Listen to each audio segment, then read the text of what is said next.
चलो तो स्टार्ट करते हैं। कल हम लोगों ने 2014 तक के क्वेश्चन पेपर्स जो हैं वो डिस्कस कर लिए थे। आज हम क्वेश्चन नंबर 2015 से स्टार्ट करके जहाँ तक लेटेस्ट है वो करेंगे।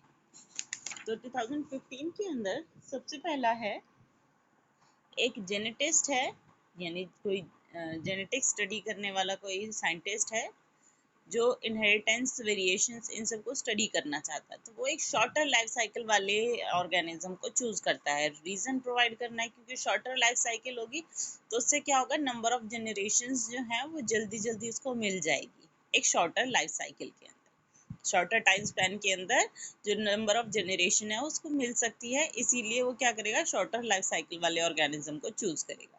Question number 1। फिर क्वेश्चन नंबर 2 है, ट्रांसक्रिप्शनली एक्टिव रीजन जो होता है क्रोमैटिन का, उसको क्या कहते हैं? उसका है हेटेरोक्रोमैटिन। ठीक है, तो इसका आंसर हो जाएगा हमारा हेटेरोक्रोमैटिन। उसके बाद नेक्स्ट क्वेश्चन हमारा आता है question number 7। Differentiate between male and female heterogamety. Male और फीमेल हेटेरोगेमिटी में क्या डिफरेंस है? अगर मेल दो डिफरेंट टाइप के, hetero means different, gamety gametes, अगर मेल दो डिफरेंट टाइप के गेमीट्स प्रोड्यूस करता है तो उसको मेल हेटेरोगेमिटी कहते हैं। जैसे कि ह्यूमंस में एक्स और वाई तरीके के, दो तरीके के जो स्पर्म हैं वो बनाता है मेल, जबकि फीमेल हेटेरोगेमिटी क्या होगी, जिसमें फीमेल दो डिफरेंट टाइप के बनाती है। जैसे कि बर्ड्स के अंदर जेड और डब्ल्यू, दो डिफरेंट टाइप के जो फीमेल है वो दो तरीके के डिफरेंट गेमीट्स बनाती है। ठीक है, एक तो इनकी डेफिनेशन और दूसरे इसके एग्जाम्पल की किस किस में ये पाया जाता है। उसके बाद हमारे पास क्वेश्चन नंबर है 13 चैप्टर 5 से। A teacher wants his or her students to find the genotype of P plant. एक टीचर चाहती है कि बच्चों को पी प्लांट जो है उसका जीनोटाइप पता लगे। ठीक है, और ये जो पी प्लांट है उसके पर्पल कलर के फ्लावर्स हैं। Name and explain the cross, तो तुम्हें वो बताना है कौन सा क्रॉस है जिससे ये पॉसिबल हो पाएगा। पर्पल कलर का फ्लावर है तो पर्पल जो है वो एक डोमिनेंट ट्रेट है, तो यानी ये वाला जो है, ये जो प्लांट है ये होमोजाइगस और हेटेरोजाइगस दोनों हो सकता है। तो इसके लिए पहले तो तुम बताओगे किसी भी ऑर्गेनिज्म का अगर तुम्हें फिनोटाइप पता है, फिनोटाइप यानी कि ये कलर जो है वो पता है, और जीनोटाइप निकालना है तो उसके लिए तुम लोग टेस्ट क्रॉस करते हो। ठीक है, टेस्ट क्रॉस नाम लिखोगे, इसके बाद एक्सप्लेन करोगे और उसके बाद क्रॉस करके दिखाओगे। ठीक है, कि रिसेसिव वाले जो है, जो भी तुम्हारे पास ऑर्गेनिज्म है उसमें अगर 50-50% आते हैं तो इसका मतलब वो हेटेरोजाइगस है, और अगर सारे के सारे पर्पल कलर के आएंगे तो इसका मतलब वो होमोजाइगस है। उसके बाद है क्वेश्चन नंबर 14। एक डीएनए सेगमेंट जिसके अंदर टोटल हैं 1000 न्यूक्लियोटाइड्स, 1000 में से 240 जो है वो एडिनिन वाले हैं। ठीक है, 240 एडिनिन का मतलब 240 ही थायमिडीन वाले हो जाएंगे, ए और टी, थायमिन वाले भी उतने ही हो जाएंगे। 240 का मतलब हो गया 480। ठीक है, बचते हैं हमारे पास 520। How many pyrimidine bases this DNA segment possesses। तो अब तुम्हें बताना है कि pyrimidine bases कितने हैं। अब हमें पता है जितने pyrimidine होंगे उतने ही प्यूरिन होंगे। अब देखो 240 एक, और दूसरा वाला 520 का हाफ लगाओगे 260, क्योंकि दोनों हाफ हाफ होते हैं। तो 240 प्लस में कर गया ए और टी, जिसमें से एडेनिन जो है वो प्यूरिन है, उसके अलावा जो साइटोसिन है वो प्यूरिन है। ठीक है, थायमिन और ग्वानिन जो है वो पेरिमिडीन है। तो पेरिमिडीन कितने बचते हैं हमारे, जितना ए है उतने ही टी हो गए। 240 डबल करो हो गया 480, और इसको माइनस कर दो कितना, एक मिनट कहाँ गया पेंसिल।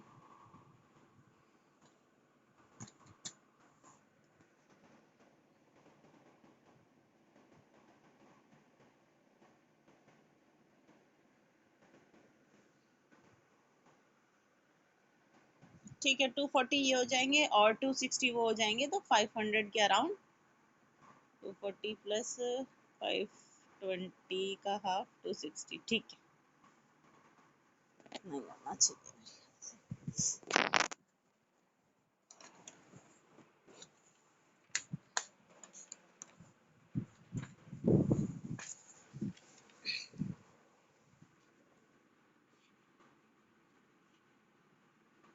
पास है प्यूरिन और पिरिमिडीन। प्यूरिन में हमारे पास आता है एडिनिन और साइटोसिन, जबकि हमारा थायमिन और ग्वानिन ये दोनों जो है वो पिरिमिडीन में आते हैं। ठीक है, तो ये और ये दोनों मिला के हैं, सॉरी ये है 240, ये भी हो गया 240, 240 हो गए 480। 1000 में से 480 माइनस हुआ 0 2, और ये बचता है 520, और 520 का हाफ यानी कि 260, 260 ये है और 260 ये है। इसका मतलब प्यूरिन्स कितना हो गया 240 प्लस 260, समझो 500 बेसिस जो है वो purines. How many pyrimidine, pyrimidine बता दिया। Draw a diagrammatic sketch of a portion of DNA segment to support your answer. एक डायग्रामेटिक स्केच बताना है एक डीएनए सेगमेंट का, ताकि तुम अपने आंसर को सपोर्ट कर सको। आंसर सपोर्ट करने के लिए तुम्हें क्या बनाना है, एक डीएनए बनाना है, ठीक है, वही जो डबल हेलिकल मॉडल है वो बनाना है, और तुम्हें यहाँ बेस पेयर्स दिखाने हैं, जिसमें ए के अगेंस्ट हमेशा टी दिखाओगे और जी के अगेंस्ट हमेशा सी दिखाओगे। ठीक है, एक छोटा सा पोर्शन बनाना है, बहुत ज्यादा बनाने की जरूरत नहीं है। नेक्स्ट क्वेश्चन आता है हमारा 21। क्वेश्चन नंबर 21 में है, following the collision of two trains, दो ट्रेन्स की भिड़ंत हो जाती है,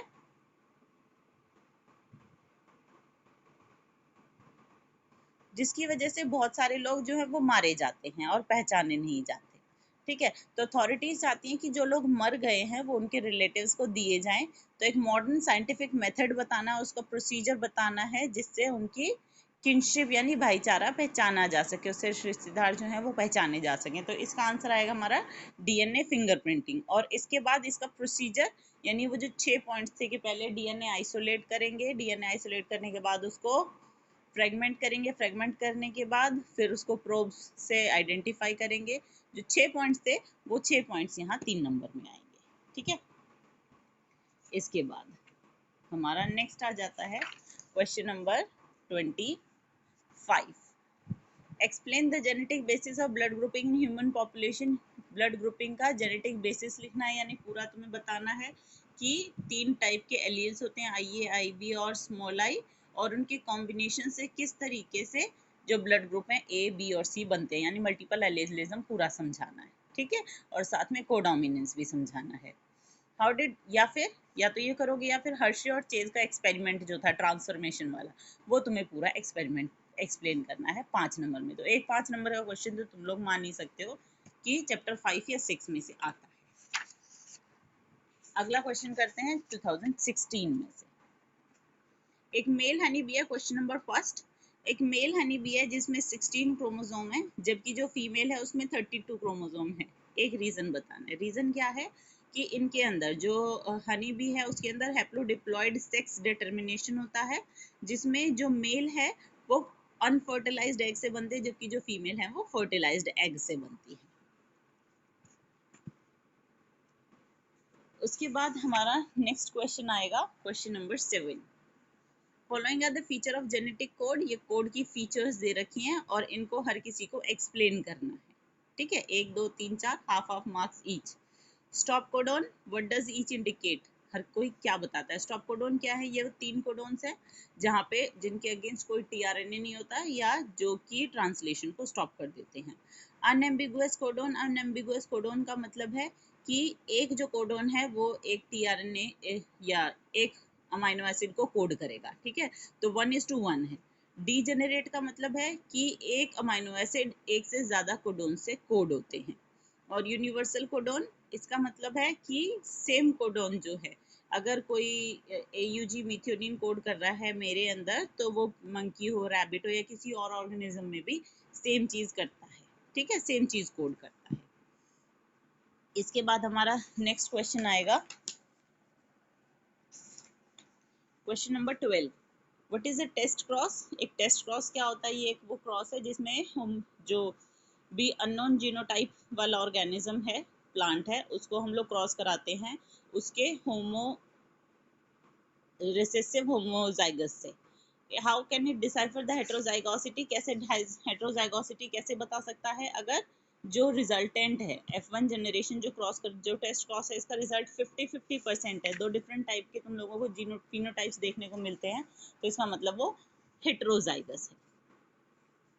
question number 13, What do Y and B stand in YAC and BAC? YAC और BAC में क्या क्या है? Yeast artificial chromosome और bacterial artificial chromosome. तो Y for yeast, B for bacterial. Mention their role in the project. इनका role बताना है, तो YAC और BAC क्या थे? ये याद करो, वेक्टर्स थे जिनको यूज किया गया था जो ह्यूमन DNA है उसके फ्रेगमेंट्स को होस्ट के अंदर डालने के लिए। Right the percentage of total human genome, जो कि कोड करता है प्रोटीन्स के लिए, तो वो कितना है?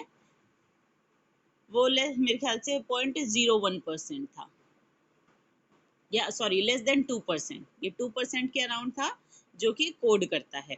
और जितने भी and the percentage of discovered genes whose functions are known, और 50% से कम के अराउंड, 50% के अराउंड जो हैं जिनके फंक्शन अभी तक नोन है HGP के दौरान। SNP को एक्सपेंड करना है, H तो स्मॉल न्यूक्लियर पॉलीमॉर्फिज्म, ठीक है, SNPs जिसको हम बोलते हैं, आइडेंटिफाइड बाय साइंटिस्ट ने HGP, इसको एक्सपेंड करना है। 3 नंबर, एक नंबर की तीनों चीजें हैं। नेक्स्ट हमारा क्वेश्चन आएगा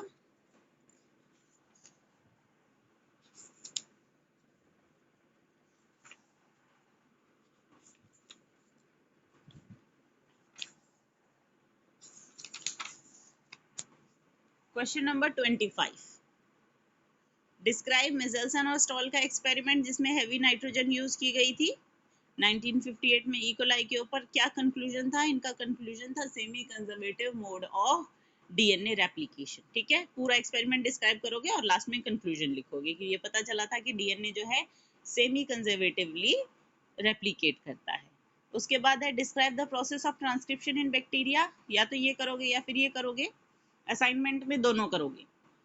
ट्रांसक्रिप्शन का प्रोसेस जो है वो पूरा डिस्क्राइब करना है, इनिशिएशन, इलोंगेशन और टर्मिनेशन। उसके बाद explain the processing of HNRNA, mature DNA या फंक्शनल mRNA बनने से पहले क्या क्या उसमें प्रोसेसिंग होती है, तो उसमें प्रोसेसिंग होती है स्प्लाइसिंग, अगर तुम्हें याद हो तो कैपिंग होगी, टेलिंग होगी, कैपिंग पे 3-methyl guanosine ट्राइफॉस्फेट ऐड होगा, उसके बाद जो टेल है उस पे पॉलीएडेनाइलेट 200 से 300 रेजिड्यूज जो है वो ऐड हो जाएंगे, और उसके बाद जो बीच बीच के एक्सॉन्स हैं, सॉरी इंट्रॉन्स हैं, उनके लूप बना के उनको रिमूव किया जाता है, और बाद में जो बचते हैं इंट्रॉन्स, सॉरी एक्सॉन्स बचते हैं, उनको जोड़ देता है DNA लाइगेज। इसके बाद हमारे पास आता है क्वेश्चन नंबर 2016 का, मेरे ख्याल से हो गया, अब ये 2017 आ जाता है। 2017 में स्टार्ट करते हैं। क्वेश्चन नंबर 1, वो क्रॉस बताना है जो कि हेल्प करता है जीनोटाइप फाइंड आउट करने के लिए, तो वो है टेस्ट क्रॉस, ठीक है। पहला आंसर, पहला क्वेश्चन है जिसका आंसर ये है। इसके बाद हमारे पास सेकंड क्वेश्चन आता है, जेनेटिक कोड के differentiate between the genetic codes given below, unambiguous and universal, degenerate and initiator. Unambiguous codon का मतलब है कि एक कोडोन जो है वो एक अमाइनो एसिड के लिए कोड करता है, और यूनिवर्सल कोडोन का मतलब क्या है कि एक कोडोन जो भी जिस भी अमाइनो एसिड के लिए कोड कर रहा है वो सभी ऑर्गेनिज्म में उसी के लिए कोड करेगा। फिर डीजेनरेट का मतलब है, डीजेनरेट का मतलब है कि एक अमाइनो एसिड एक से ज्यादा कोडोन से कोड होता है, जबकि इनिशिएटर कोडोन AUG को कहते हैं, जो कि मीथियोनिन होता है, मीथियोनिन को भी कोड कर रहा है, और हमेशा ट्रांसक्रिप्शन स्टार्ट होते ही सबसे पहला वही बनेगा। नेक्स्ट हमारे पास क्वेश्चन आता है question number 12, both haemophilia and thalassaemia जो हैं वो ब्लड रिलेटेड डिसऑर्डर्स हैं, इनके कॉजेज लिखने हैं। कॉजेज क्या है? हेमोफीलिया और थैलेसीमिया के पॉइंट म्यूटेशंस है। हेमोफीलिया किसकी वजह से होता है? ये एक क्रोमोसोमल डिसऑर्डर, सॉरी दोनों जो है वो पॉइंट म्यूटेशंस की वजह से होते हैं, बट हेमोफीलिया जो है वो सेक्स लिंक्ड है, क्योंकि इसका जो है वो एक्स पे लोकेटेड होता है जीन, जबकि थैलेसीमिया जो है वो एक्स लिंक्ड नहीं है, ये ऑटोसोम लिंक्ड है। ठीक है, तो इसके कॉजेज लिखने हैं और डिफरेंसेस लिखने हैं दोनों के बीच में। हेमोफीलिया जो है ये एक क्वालिटेटिव डिसऑर्डर है, जबकि थैलेसीमिया जो है वो क्वांटिटेटिव है। इसमें जो ब्लड है वो बनता तो पूरा है लेकिन डिफरेंट क्वालिटी का बनता है, जबकि थैलेसीमिया में बनता ही कम क्वांटिटी में है। Name the category of genetic disorder, they both come under, दोनों की जो बेसिक ब्रॉड वाली कैटेगरी है जिसके अंदर दोनों को डालते हैं तो वो क्या है, मेंडेलियन डिसऑर्डर्स। ठीक है, जो पॉइंट म्यूटेशन से होते हैं उनको मेंडेलियन डिसऑर्डर कहते हैं, जबकि क्रोमोसोम नंबर की वजह से होती है तो उनको क्रोमोसोमल एबरेशंस कहा जाता है।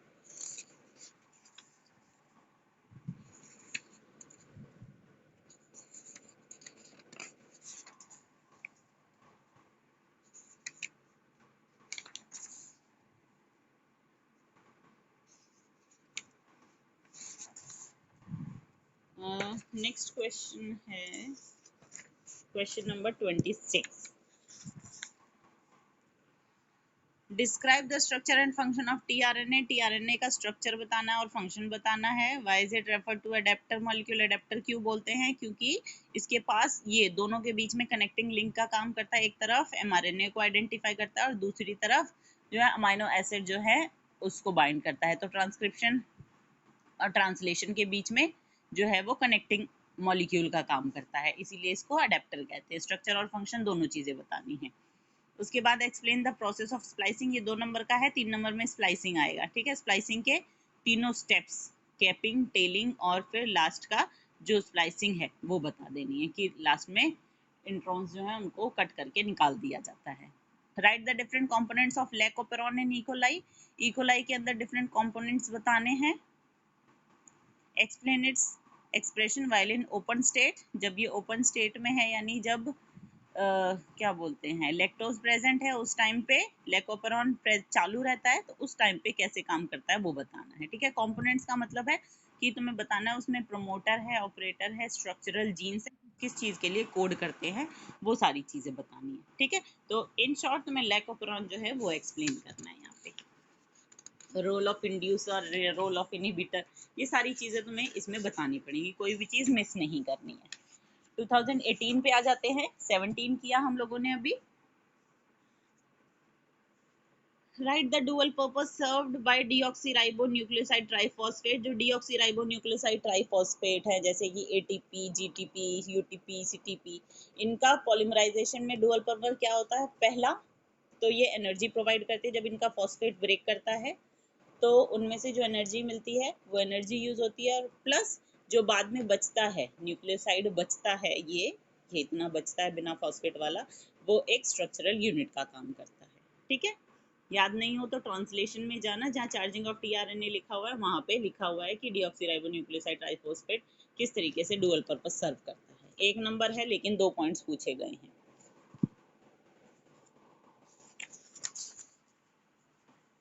नेक्स्ट क्वेश्चन है हमारा, with the help of algebraic equation. Hardy Weinberg, ये चैप्टर 7 से है या तो ये, पर क्योंकि 7 अभी कटा हुआ है तो हम नहीं करेंगे।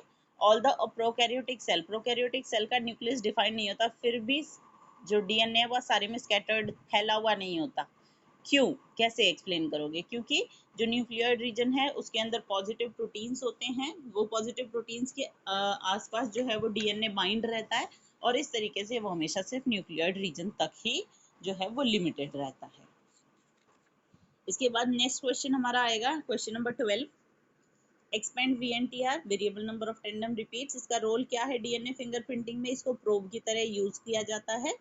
ठीक है, डीएनए फिंगरप्रिंटिंग की तरह, क्योंकि हमको इसकी सीक्वेंस वगैरह अब नोन है। 2 एप्लीकेशन, एक नंबर में ये पहला क्वेश्चन है, हाफ नंबर।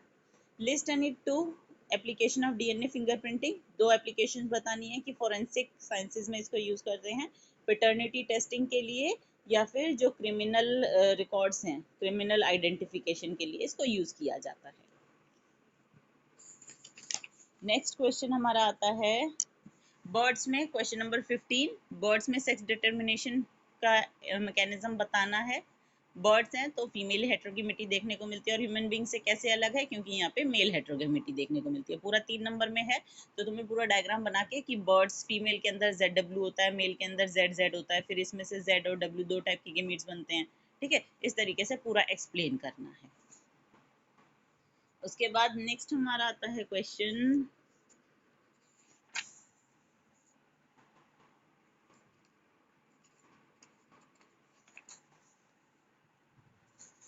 नंबर है ये 25। एक तो 5 नंबर का क्वेश्चन आना ही आना है, ठीक है। तो इस चैप्टर में से तुम लोग मान के चलो एक क्वेश्चन 5 नंबर का आएगा। साइंटिफिक नेम बताना है। टीएच मॉर्गन ने जिस ऑर्गेनिज्म का यूज किया तो वो थी ड्रोसोफिला मेलानोगास्टर, ठीक है। Explain the correlation between linkage और रिकॉम्बिनेशन में बताना है। लिंकेज और रिकॉम्बिनेशन में क्या वो लिंकेज था, जितनी ज्यादा जो जीन्स है वो आपस में लिंक्ड होंगे उतना ही रिकॉम्बिनेशन परसेंटेज जो है वो कम हो जाता है। उसके बाद स्टर्टेवेंट ने किस तरीके से gene mapping, how did Sturtevant explain gene mapping while working with Morgan, Morgan के साथ काम करते हुए जीन मैपिंग कैसे एक्सप्लेन की थी कि जीन जितने पास पास में लोकेटेड होंगे। तो यहाँ पे तुम लोगों का जो क्रॉस था जिसमें 98% दो डिफरेंट टाइप के क्रॉसेस करवाए गए थे वो एक्सप्लेन करने हैं, जिसमें जो मेंडेलियन रेशो था उससे डिफरेंट रेशो आया था और वो क्यों आया था, ये यहाँ पे तुम्हें एक्सप्लेन करना है। नेक्स्ट है what is central dogma, state the central dogma. Central dogma DNA, RNA और प्रोटीन, ठीक है। ट्रांसक्रिप्शन ट्रांसलेशन पूरा बताओगे एक फ्लो चार्ट बना के। एक्सेप्शंस हैं, एक्सेप्शंस कहाँ देखने को मिलती हैं, जो रिवर्स ट्रांसक्रिप्शन देखने को मिलता है सर्टेन जो हमारे रेट्रोवायरसेस है उसके अंदर। Support your answer with the reason and example, एक एग्जांपल के साथ बताना है। तो रेट्रोवायरसेस का एग्जांपल देके तुम लोगों को ही बताना है। उसके बाद explain how the biochemical characterisation of transforming principle was determined, बताना है कि बायोकेमिकल कैसे कैरेक्टराइजेशन हुआ था which was not defined from Griffith's experiment. जो ग्रिफिथ का एक्सपेरिमेंट था, ग्रिफिथ का एक्सपेरिमेंट क्या था कि जो चूहा था वो मर गया था, आर से एस स्ट्रेन से आर स्ट्रेन में किस तरीके से मूव ऑन हुआ डीएनए वो नहीं बता पाया था। ये वाला बायोकेमिकल कैरेक्टराइजेशन जो है वो मैक्लॉयड, एवर्थी और मैकार्थी, ठीक है। वो वाला लिखना याद रखना तुम लोगों को, कभी उससे नेक्स्ट वाला लिख डालो। सिर्फ बायोकेमिकल कैरेक्टराइजेशन करना है जिसके अंदर जो आरएनएज, डीएनएज और प्रोटीएजेस वाला जो 3 तरीके के एंजाइम्स यूज किए थे और तब बताया था कि नहीं वो जेनेटिक मटेरियल जो है वो डीएनए है। ये है क्वेश्चन नंबर, अच्छा ये हो गया 2018 तक का कंप्लीट हो गया। 2019 वाला शायद, अच्छा 2019 और 20 वाले मेरे पास प्रिंट आउट फॉर्म में नहीं है।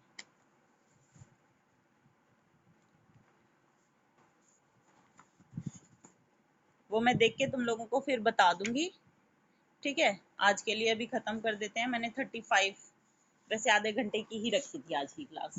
2 ईयर के रह गए 2019 और 20। अगर पॉसिबल हो पाया तो मैं कल मतलब बीच में भेज दूंगी, अगर नहीं पॉसिबल हो पाया तो कल की क्लास में प्रिंट आउट निकाल के रखूंगी तब करेंगे, ठीक है। शालिनी, सिमरन और तायरा, अच्छा शालिनी ने कुछ लिख के भी भेजा था।